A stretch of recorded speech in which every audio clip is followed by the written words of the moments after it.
Here is Catherine Cager with you. In today's podcast episode, I am going to talk about a tricky question related to transgender people based on my own experience. Let's start. What does it mean to be transgender? Being transgender can mean different things to different people, but one thing is for sure, it is about an individual's gender identity that is different from the gender they were assigned at birth. To put it simply, a transgender woman was thought to be a man at birth, but now identifies as a woman, and a transgender man was thought to be a woman at birth, but now identifies as a man. Additionally, some transgender people may identify as neither male nor female, or as a combination of male and female. Everyone, transgender or not, has a gender identity, and for many people, it simply matches their sex at birth. To better understand what it means to be transgender, it is best to talk to transgender people and listen to their stories. How does someone know that they are transgender? Realizing you're transgender can happen at any age. Some may have known from a young age, while others may need to explore the concept further. Repressing or attempting to change your gender identity can be incredibly damaging and painful, both emotionally and mentally. As transgender people gain more visibility in the media and throughout society, more have the opportunity to name and understand their own experiences. Recognizing your gender identity and coming out as transgender can take a lot of reflection, but it is a life-affirming decision that could even be life-saving. Though there is a risk of facing social stigma, discrimination, and harassment, living an authentic and honest life is worth the risk.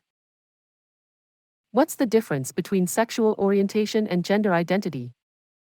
The distinction between sexual orientation and gender identity is significant. Gender identity is a person's own internal sense of their gender, like a man, woman, or something else. Sexual orientation, on the other hand, involves the type of attraction one feels towards others. A transgender individual may identify as a man, a woman, or another gender, and still be attracted to people of the same gender, the opposite gender, or both genders. What's the difference between being transgender and being intersex?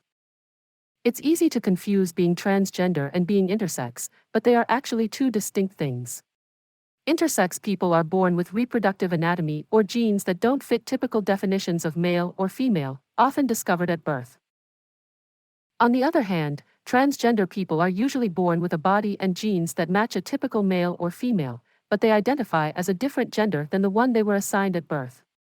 It's possible to be both transgender and intersex, but it's much more common to identify as one or the other. What is the difference between being transgender and being gender nonconforming?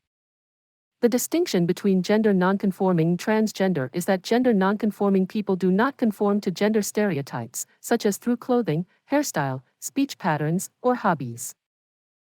These people may be transgender or cisgender. For instance, a woman who identifies as a woman but has short hair and wears masculine clothing is gender nonconforming.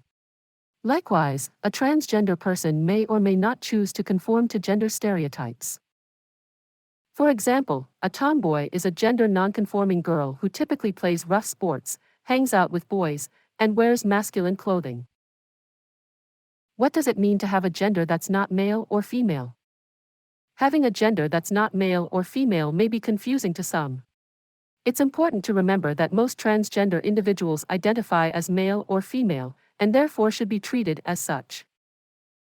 However, there are some individuals who don't conform to either gender, such as those who have a gender that is a combination of male and female, or a gender that is different from either. People who don't identify with any gender whatsoever also exist. In addition, some people's gender is constantly changing. Those who don't fit into the categories of male and female may describe themselves with terms such as non-binary and genderqueer. If you're unsure, it's important to be polite and ask. It's also important that non-binary people are supported and respected. For further information on this topic, check out NCTE's guide Understanding Non-Binary People. Why don't transgender people get counseling to accept the gender they were assigned at birth? It's clear why transgender people should not receive counseling to accept their gender assigned at birth.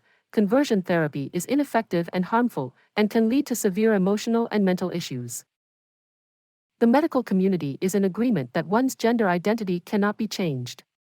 It's important to remember that transgender people can benefit from counseling to help them through the process of coming out and the prejudice that comes along with being transgender. Now, increasingly more states have made it unlawful for therapists to attempt to change the gender identity of those under 18. That's all for today, and I really hope you enjoyed my modest view of this topic. Stay tuned. Bye-bye.